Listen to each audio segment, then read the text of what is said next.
I want to dive straight in. I have many questions here, which may or may not have been prepared with the help of artificial intelligence. You'll never know.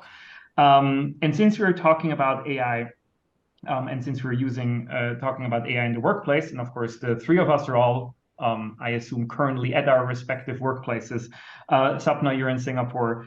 And I want to start by asking you, how is AI affecting you at work? Do you use it to get things done? Has it made you more productive? Do you feel threatened by it? Has it sort of changed any work routines that you have? Is this something that you're personally feeling in your day-to-day work, or is it at this point more of a theoretical concern?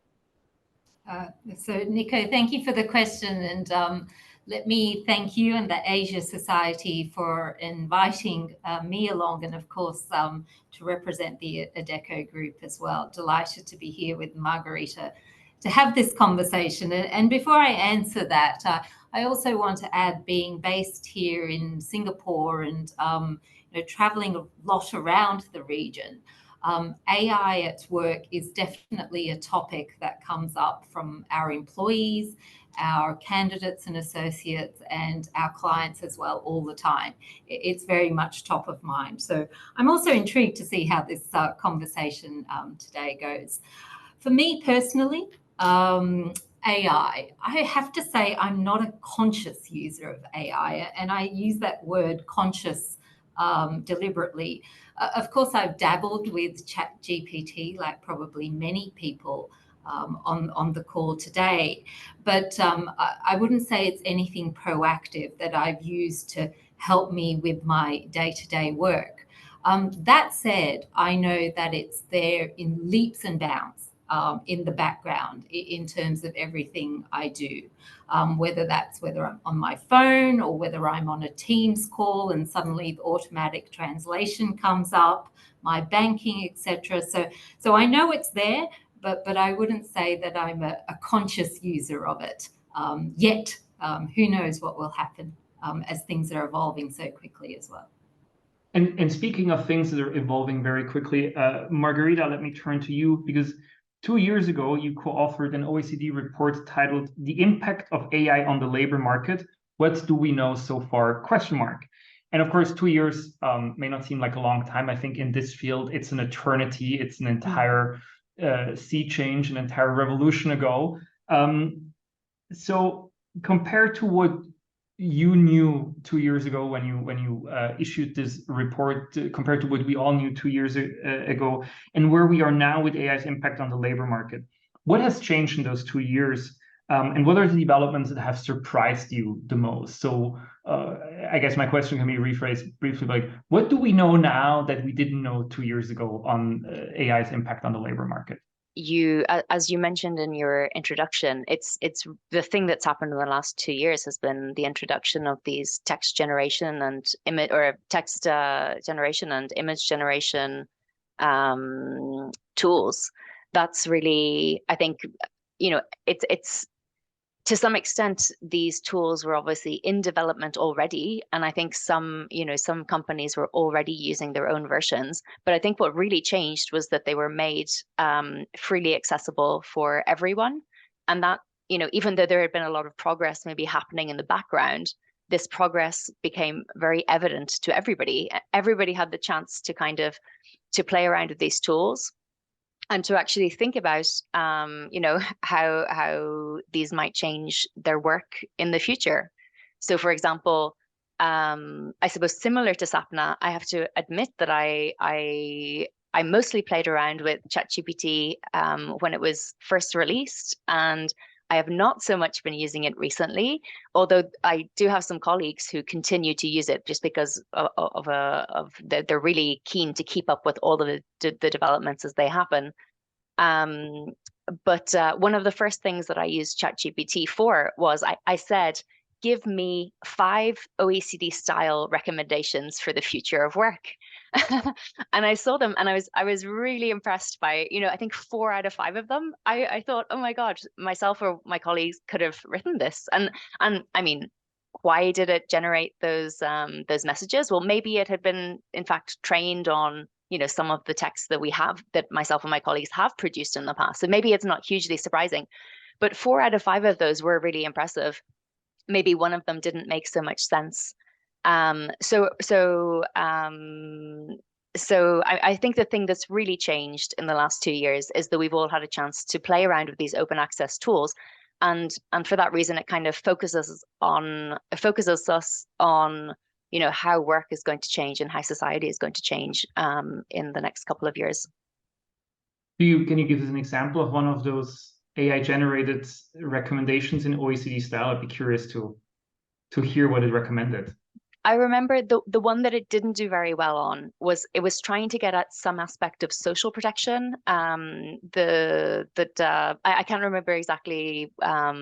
So I mean, one of the things that it probably recommended, you know, investing in skills. It's very important to skills so that people are adaptable for the future of work. Maybe, but I think the social protection was something that it kind of the text was rather generic, and it was difficult to see how it would apply to especially for different countries. Yeah. Sapna, turning back to you, but also sort of continuing with quoting different reports. So the World Bank asked almost 20,000 adults in 28 countries around the world about whether they think products and services using AI have more benefits than drawbacks. So this is not specifically labor market and work related, but it is, you know, sort of related to the feelings at work. And the very interesting thing about this survey is that people living in wealthier economies seem to view AI less positively. And in all Asian countries involved in the survey, which were China, India, Malaysia, South Korea, and Saudi Arabia, the majority saw more benefits than drawbacks. Whereas in all the European countries, most people still see mostly negative impacts. And the people who are the least enthusiastic about AI are the French. And we can talk about that, but let's maybe first talk about sort of this difference in attitude between Asia and Europe. And of course, those are broad categories. And the countries I listed that are sort of part of the Asia bloc are very, very different countries. But still, it seems notable that there's a more positive view towards AI in these Asian countries, even though that includes, you know, relatively wealthy countries like South Korea and of course Saudi Arabia. So why do you have an explanation for that?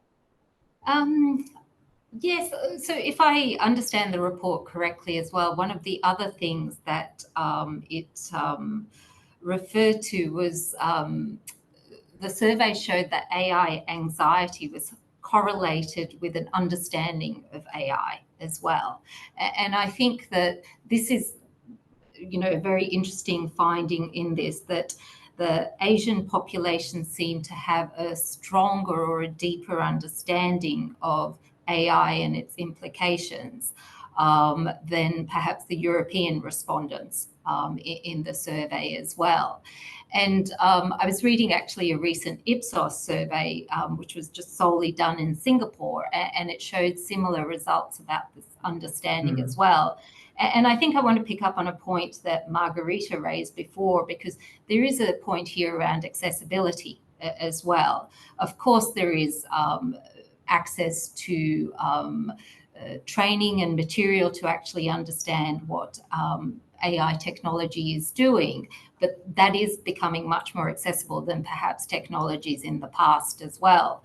And so if we take this understanding and then we bring it to the workplace, it highlights actually the importance as AI technologies come into the workplace to really educate people on what is happening, what those technologies are doing, and how they're going to impact or possibly impact roles and particular sectors as well. So I would really say that that's one thing. I think, though, that when we come to that training and what's happening in the workplace, that's not really an Asian or a European issue. It's a topic that has to be addressed everywhere. And I think that will actually, I mean, I'll leave the legislation and the regulation to Marguerita to talk about in terms of Europe versus Asia. But I think it comes fundamentally down to probably an understanding of this, but then as we go forward, that this actual understanding and education, particularly when we take it to the workplace, has to be addressed across the board, whether that's in Europe or in Asia as well. But that's the key takeaway, this key correlation between understanding, which then relates to anxiety, or a lack of understanding, which can relate to anxiety as well. I find it very interesting, that you make this connection to also understanding AI better, and it's probably worth sort of thinking about and discussing why certain geographies seem to have a better understanding, and maybe that relates to something that I wanted to ask about later, but I'll do it now, which is government response. It's not so much the regulatory part of it, which we can talk about as well, but it's really sort of the response from government, and sort of to kind of to make their labor markets AI ready, and to train the workforce. So there's a really growing list of training programs set up throughout Asia to do that. Singapore has the Skills Future Initiative, and something called the Tech Skills Accelerator. South Korea has said that they aim to train 100,000 AI specialized personnel by 2029, integrate AI courses in all levels of education. That seems ambitious. India uses its hashtag AI for all strategy, and they want to upskill 2 million tech professionals and train another 2 million potential workers and students. And Japan has said it's adapting its education system to include AI, and is encouraging companies to train their staff. And China, as usual, just goes all out and plans to become the global center of AI innovation, and has a lot of means to achieving that. So these all sound very ambitious, and maybe it strikes me that it's also sort of these programs that partially have an impact on AI being viewed more positively. But I'd love to hear from you, Sapna. These are the programs all sound great, and sort of these are all impressive numbers, but they're also all very different. And by now, I think many of them are ambitions rather than things that are actually being done. Is there one of these programs, or perhaps one that I haven't even mentioned, that kind of jumps out to you as particularly effective and particularly efficient? One that sort of you feel sort of has the best chance of actually succeeding in having a net positive effect on the labor market as it comes to AI? Yeah, it's an impressive list, isn't it? I mean, when you read it out, you just think, gosh, there is a lot of investment and a lot of thinking going into upskilling and reskilling the workforce from a national perspective across these countries. But I really do think, Nico, that it's really too early to say what the impact is going to be of one particular program versus another. What I can say, and this is what we have experienced in the past and continue to from an Adecco standpoint, is that it's not just about these programs alone. I mean, if we also extend this to another topic such as the green economy and skilling as well, what we've found is that it's really a triangle that needs to come together for these programs to be a success. So certainly government and the programs that they're putting in place and the investment that they're putting in place, these absolutely have to be in synergy with also what business needs as well. So that matching. So if a business or a particular industry is very, very heavily looking at automation, which is powered by AI technologies, how is that government investment actually matching with those business needs as well? And then the third point in the triangle is about the individual. So individual employees, and how are they actually embracing this as well?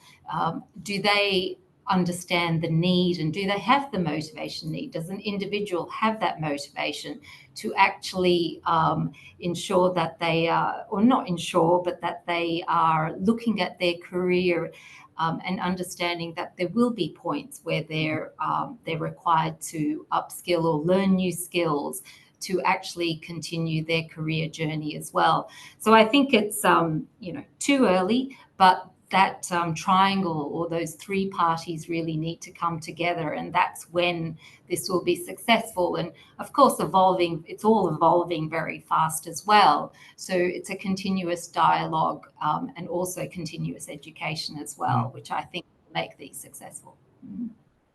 Thank you. Marguerita, turning to you, and as we already sort of indicated before, we want to look at the European view on this. So we kind of have this narrative that's emerged now about sort of the Asians being, sort of having a more positive view on AI, and presumably Asian governments, sort of having all these large programs of trying to train people. My sense is, but that sense may be totally off. My sense is that European governments would sort of more use a regulatory approach, not necessarily to keep AI out of the workplace, but at least to kind of like make sure that it's sort of that the use of AI is not leading to large scale shifts in the labor market. Is that an accurate impression?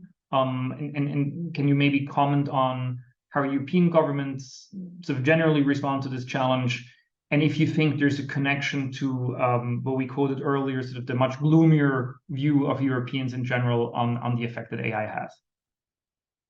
I think you're right that there's a link between how governments are trying to deal with these, with the challenges associated with AI, and with the responses of the respondents to the survey that you cited.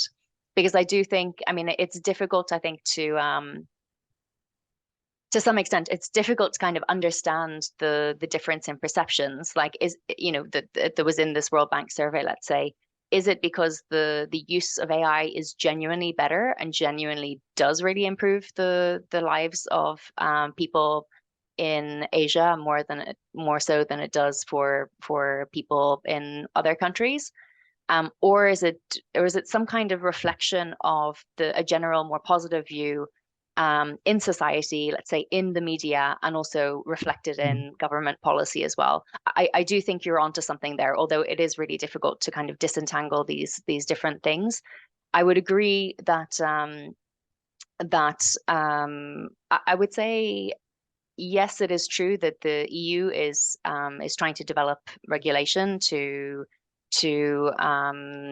essentially to have a framework for dealing with AI applications with different risk levels and different kind of levels of harm. And that's how they're trying to approach the situation. For example, I think the UK and the US are also developing similar frameworks, but how they're framing their frameworks is as if they're going to be kind of looser tools. I think the EU, obviously, for example, you mentioned at the beginning how Europe has already dealt with issues around privacy, for example, and data. And so, and GDPR is the big example there. I think what's interesting about GDPR is that in theory, it should be quite a dull and boring, piece of regulation. And yet, actually, if you talk to the kind of average European, I would say they've heard of GDPR, which is they know the acronym, And so I do think when you talk to Europeans generally, they're going to be conscious of the fact that their governments and the European Union has acted to step in and to put rules around how personal data should be used. And perhaps it seems reasonable.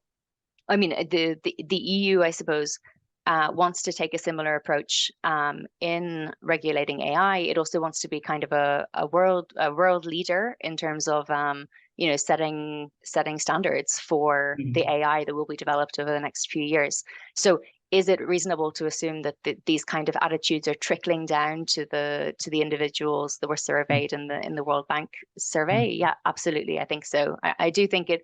I think it is picking up something real there that that talks to how different societies are generally discussing this issue. We've been talking, about the AI and the impact of AI, or the assumed or predicted impact that AI has, quite broadly, and the government responses quite broadly. So let's maybe zoom in a little bit more specifically also on the labor market. There's an estimate by Goldman Sachs, yet another huge number. It feels like we're quoting a lot of huge numbers, or I'm quoting a lot of huge numbers on this conversation so far. So the Goldman Sachs estimate says generative AI could automate activities that are equivalent to 300 million full-time jobs globally. Now, that's a big number. Such an effect would be clearly felt, assuming it would happen over a reasonable period of time. Marguerita, is there any way already to sort of try to gauge what kind of jobs are most at risk? I remember, sort of for several years now, we've always seen, kind of these rankings, of jobs that are, sort of at the highest risk of being replaced by AI. But have the last 10 months or so, on the advent of generative AI sort of as public access, changed anything in that? And so you have a clear picture of which jobs or which functions, or maybe more granularly, which tasks are sort of, are most at risk of being replaced or are going to be replaced first, right? So there's also a timing issue here. Is that something that we already have reliable data on? Yes, or let me say yes and no. So the things that we have really reliable data on are, we know what the composition of a job is. We can decompose a job into its constituent tasks and skills and abilities. And then we can map that against, okay, what can AI actually do? Or what are the things that can already be automated?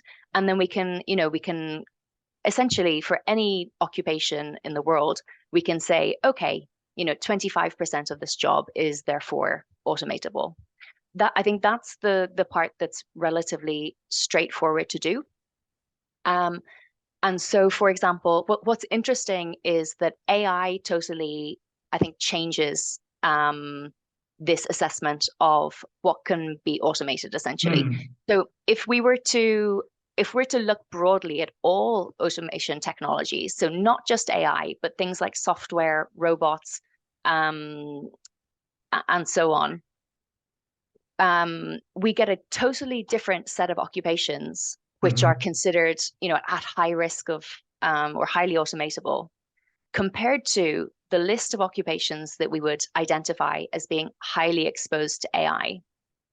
And so let me give you an example. So types of jobs that are highly automatable, these would have been things like jobs in, for example, forestry, jobs in construction, actually quite manual tasks, where you can imagine the progress in robotics has really already made a lot of these jobs, or parts of these jobs, automatable.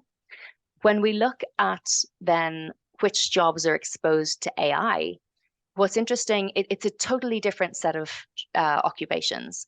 It tends to be, for example, quite highly skilled jobs.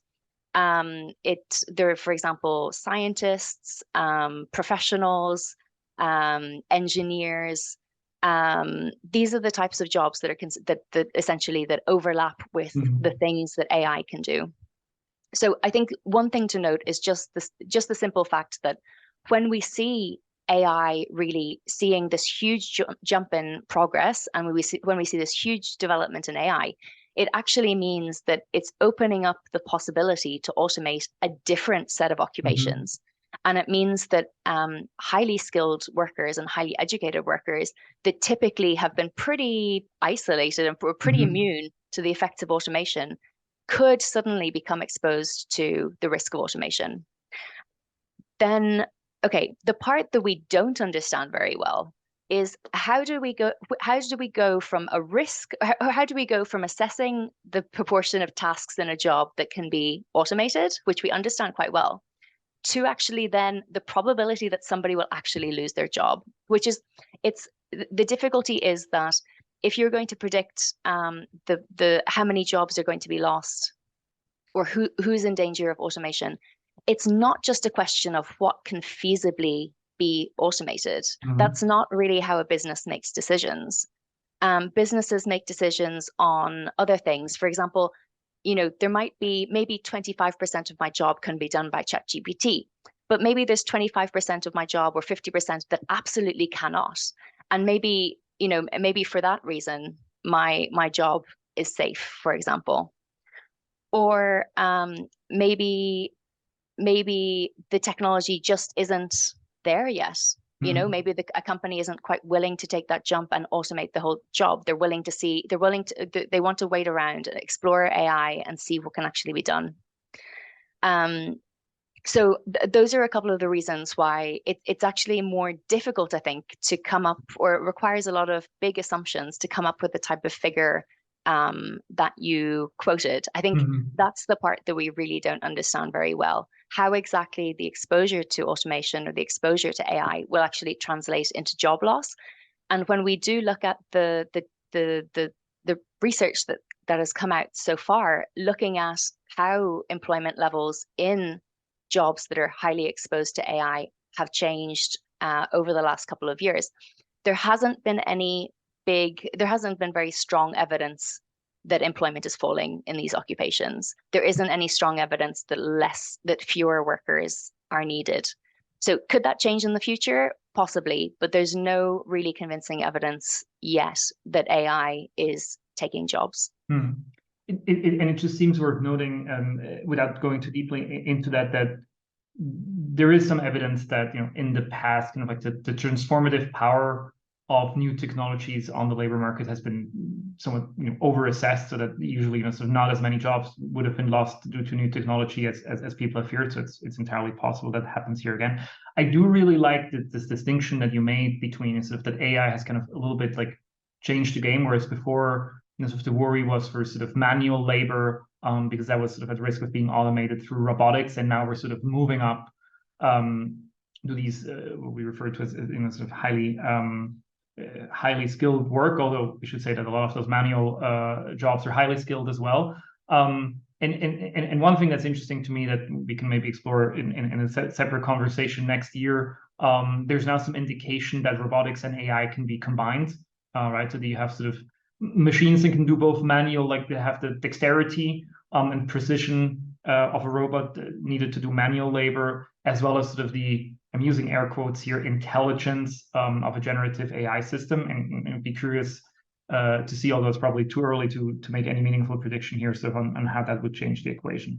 I do want to talk, we talked about this as different tasks and aspects of work that are possibly transformed by AI. And of course, one task and one sort of, you know, like part of certain people's jobs, Sapna, is to, you know, find talent for other jobs, and that's of course, you know, what Adecco does, and excels at. So you're really sort of in between the companies and you know what they're looking for, and the individuals that are looking for jobs. So I wanted to ask you that, you know, as a company that places a huge number of people in permanent and temporary jobs every day all over the world, do you see any existing or, you know, sort of expected impact that AI has on the process of selecting a person for the job? We all know how hugely consequential that can be. Getting the right talent at the right time in the right place, you know, can make or break a business, can be the difference between just muddling along and sort of really being a breakout success. We also know, you know, there's in many countries in the world, there's a talent shortage. So, you know, being good at identifying talent, retaining talent, training talent is really good. What role can AI play in that process? Yeah, it's so first of all, I think you know, we at the Adecco Group, we're very clear that AI does and will play much more of a role in the entire talent journey. And we're constantly evaluating this, trying to understand it and how we actually integrate it as well. I think, and we also understand that there are certainly elements which will actually help us, but there are also some risks that come with this as well. I mean, as you clearly said, for a long time, we've been this, you know, we have this legacy of labour market intermediation, so connecting our candidates with businesses. And but the key here, and this is very important to us, is that it's always been done with a human-centric approach. And this is the approach and the role that we take when we're considering all these technologies when it comes to the talent journey as well. And I think that So it relates also to the point that Marguerita was making before, that when we talk to our clients, it's not always self-evident what they need. They don't know it. So it's about us also accompanying them on this journey when it comes to, the type of talent they need, and then identifying this as well. And it's very important for us also that we still aim to make the future work for everyone. So if companies are changing, if their business models are changing because they are adopting these technologies, that we are working with them and that we're constantly evaluating and also supporting them in skilling up their talent base to actually work for them as well. So we really do think that there is a human-centric approach to this, that it's not just about technology taking over every step of the talent journey. We also know in our many conversations with candidates every day that they're still looking to have a human experience. They still want to talk to people when they're being interviewed. They want to have offers coming from a person as well, so from an individual. So these are all the elements that we are core to our business.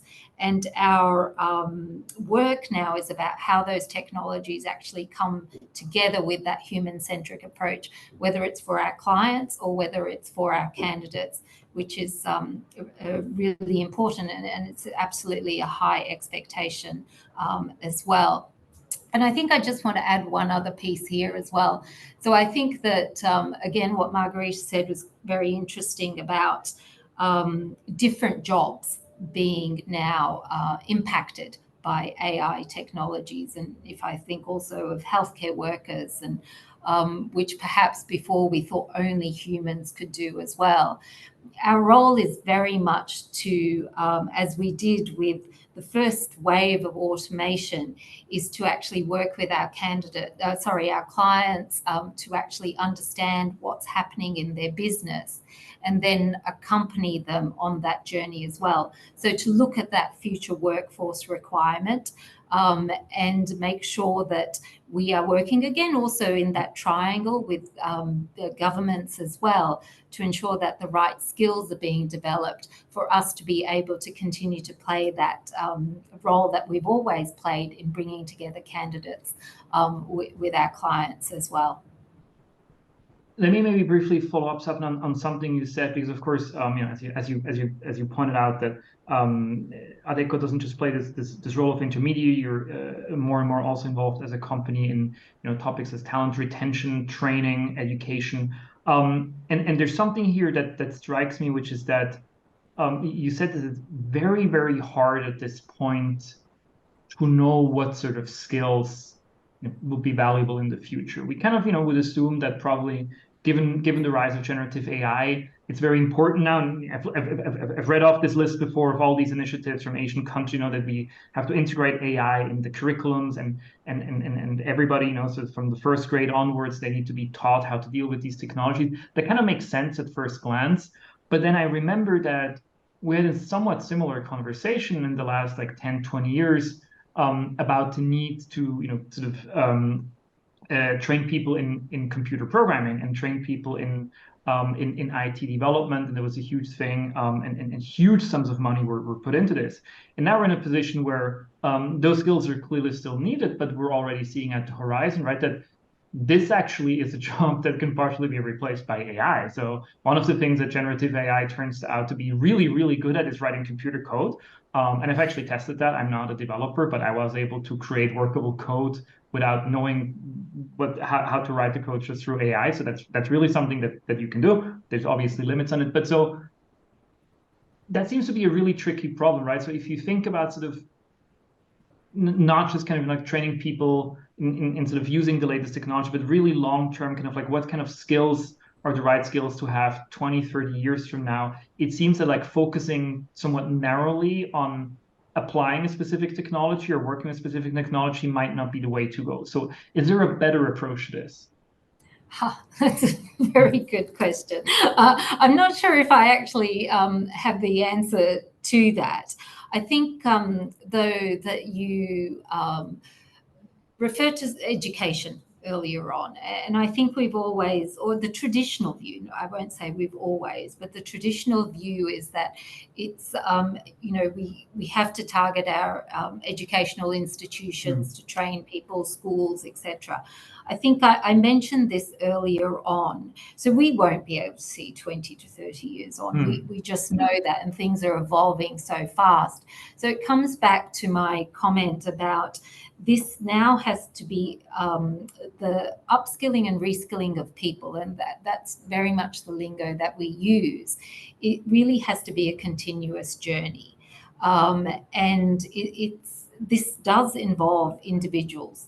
Again, their motivation, their mindset as well, to be embracing this. We know that it's also a demographic. Sometimes it's the younger population who are eager to embrace this, but we have to make this understood that this is actually now it's for a person's entire career journey, or it could very well be. And that's really one of the tricks, I believe, or we believe going forward, that this has to be continuous, because we're not going to be able to say, today in 20 years' time, we're going to need people to have this skill, but how do we actually have an evolving skill development mindset? And I think that's regardless of where you are in the world, because that's really what's going to support this going forward. Otherwise, I think technology will develop very fast, businesses will embrace that, and then individuals will have to keep up with that as well, and companies like ourselves. Before we continue, I just want to very quickly remind the people dialing in that you still have the ability to ask questions, which you can do by using the Q&A function at the bottom of your screen. There's a number of questions already there, and we're going to get to them in just a few minutes. But just as a reminder, if you do have a question, the earlier you post it, the likelier it is that we'll get around to it.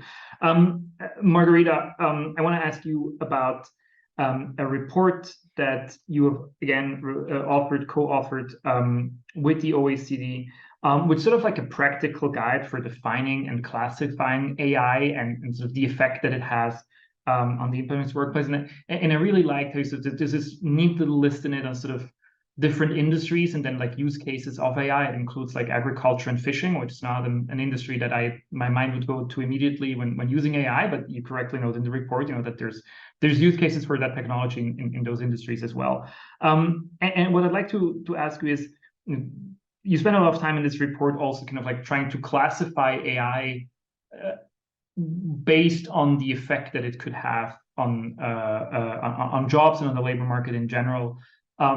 Which seems like a really useful exercise. So what are the key questions, that companies, workers, maybe governments should ask themselves? What are the key ways that we can sort of distinguish different forms of AI in relation to the effect that it will have on the workplace? Because we see now that, the effects can vary. They can be positive, they can be negative, it can be unclear. So is there a good sort of like framework that we can use to look at those? Yeah, so in that report, generally at the OECD, we tend to look at three elements, which are job quantity, job quality, and inclusiveness. So really, we're thinking about, okay, what is the impact of AI on job quantity? So is employment or is the need for labor increasing or decreasing? Job quality, how good and safe and rewarding are our jobs, and inclusiveness, just giving everybody a chance really to benefit, in this case from AI. So the main questions really, I think, that are relevant there, well, in terms of job quantity, it's simply, and actually this was brought up by, I think, somebody in the chat, but this idea that AI can be automating or replacing humans, or it can be augmenting humans. And this is really what's going to determine the ultimate impact on job quantity. So I think one thing that I said earlier that we don't have strong evidence that employment has really been, that AI has led to, let's say, mass displacement and a reduced need for individuals. But I think what I didn't mention is that AI is still going to be quite disruptive. It will still lead to some job losses. But on the other side, those jobs will be there will also be jobs created at the same time. So there's those two sides of it, which are obviously relevant for the ultimate impact on job quantity. And then job quality, we've done surveys and we've done case studies that show that AI is already, improving health and safety, for example, in the manufacturing industry. We see signs of it also, I think, making work in, for example, the financial industry less mundane, which also improves job quality. At the same time, there are concerns around increased intensity of work, which obviously could be something that obviously makes your workday a lot worse. The idea that maybe that AI is encouraging excessive data collection and excessive monitoring of your work. You're having to keep to targets potentially. Maybe your manager has even been replaced by an algorithm, and maybe that's what's determining your pace of work. I think that's one of the concerns, let's say, when it comes to the impact of AI on job quality. And then in terms of inclusiveness, well, I think Sapna talked about this briefly, or this was talked about previously, but the idea of using AI as part of the recruitment process is relevant here. For example, we see examples where, depending on how a system is set up, AI actually can really it can really increase the diversity of applicants that are being, for example, screened in, to be interviewed as part of a process. AI can be used in that way. However, there are also examples where AI can really just mirror and sustain some of the existing biases that we have in our workplaces as well. So it really depends on the application there and how it is actually being used. And I would say, and that's actually something, the idea that, okay, it's not, it's very challenging to kind of classify AI and to say, okay, this is a good example of AI and this is a bad example of AI, because what I just said, it really depends on how it is used. So I would say one additional message that I would say tends to come out from some of the case studies we've done is that AI seems to be more positive for the workplace, in terms of the workers, but also for the employer as well. It seems to be better generally where workers are consulted. They're part of the consultation process. It seems to be better where workers are trained as well. And also, I think when AI tends to go wrong, I think it tends to be in situations where maybe the business feels pressure to adopt AI, doesn't really know what the right use of it is, hasn't quite figured that out, but maybe feels a pressure due to, excessive competition in their industry to keep up with the rest of the competitors or to cut costs. And it's I think maybe a lot of mistakes can be made while employers figure that out. I suppose that's where the danger can creep in. Thank you. And maybe just continuing, with the topic of education and training again, I want to turn to audience questions now. And Sapna, ask you this. Marguerita has already quoted from this question from the audience in her answer to the previous question with regards to this distinction between automation and augmentation. So we have AI that automates and replaces human work, but also AI that augments and collaborates with humans. And for the latter, so for augmentative AI applications, Sapna, it's a broad question, but which skills do you feel are key for people to have so that they can be effective and efficient and productive sort of in an AI augmented workplace? We started out the conversation where you both said that you've kind of started to play around with, but presumably we're going into a future where AI is sort of very deeply integrated in our everyday work and in most aspects of most of our work. What do we need to learn? What do we need to be able to have in order to make that work? Yeah, I think it's a great question, and I answer this cautiously for today because I was recently listening to someone talk about how fast AI technologies are developing. And I think we've generally had a view that, particularly when it comes to the augmentation, that there's AI technologies, but they will always need a human element, whether that's in interaction with other humans, or as I referred to before, in our world, when it's talking to candidates, interviewing candidates, etc. But that the emotional, the EQ element is going to continue to be required. Now, I say that for today. I know that things are developing so quickly that that could also perhaps be duplicated or replicated by technology as well, but I'm not going to go there. I think, but coming back to it, I think it is about the more emotional, that human interaction, that human-centric side, that is going to be key. And we see that already in some conversations that we're having with clients around skilling. These soft skills that we're being asked to provide is really coming to a fore. So how does that then play a part or play a role when technology has come in as part of, say, for example, an individual's role? And then what are the softer skills that need to be enhanced for an individual to work together as well? So I think that that's really where we're seeing more of a demand. Again, I think that things are evolving very quickly. So it's a bit of watch that space. But that's the key, I think, to what we're seeing when it comes to augmentation. Another question from the audience, maybe for you, Marguerita, it kind of plays into this topic that we've also touched upon about this of how, what we expect from new technologies, to do to our work and personal lives. And it quotes both the washing machine and dishwasher, which actually did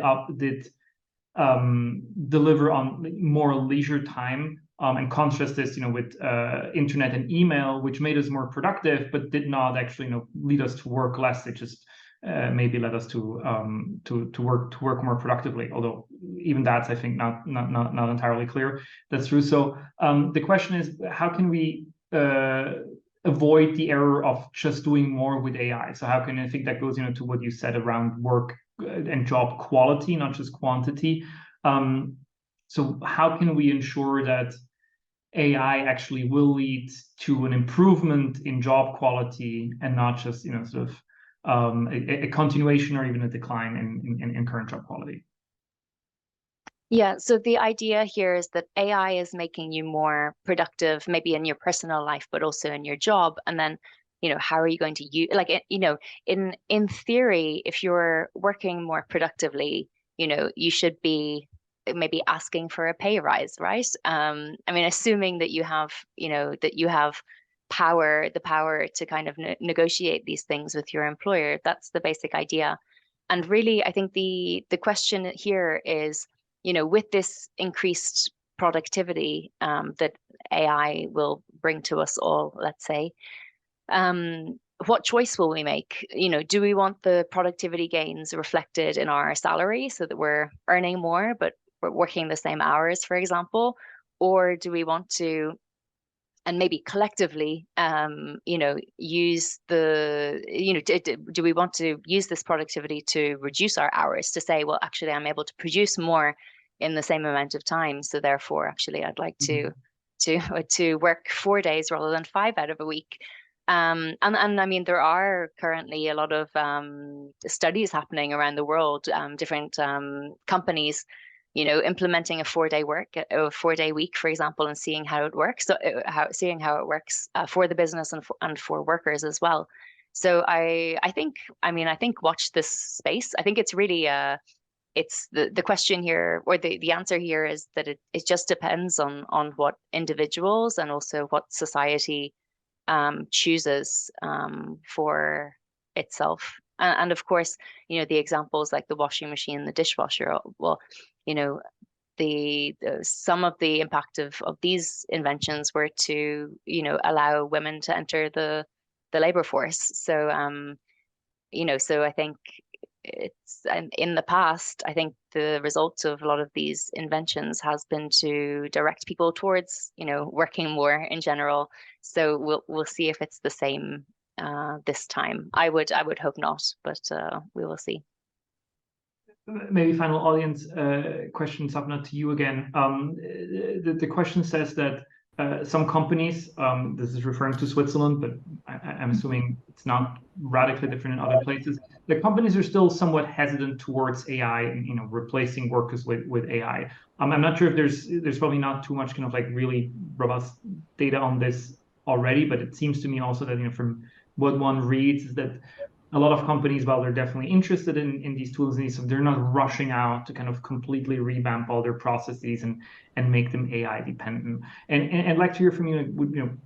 Does that track with what you were seeing with companies? What do you think makes them hesitant, and what could be a tipping point? So what would need to happen for us to get to a point where companies really very broadly, throughout industries and throughout functions, starting to adopt AI tools on a larger scale than they are today?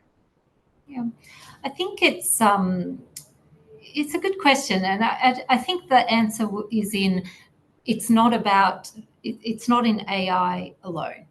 It's not about does a company adopt AI technologies or not.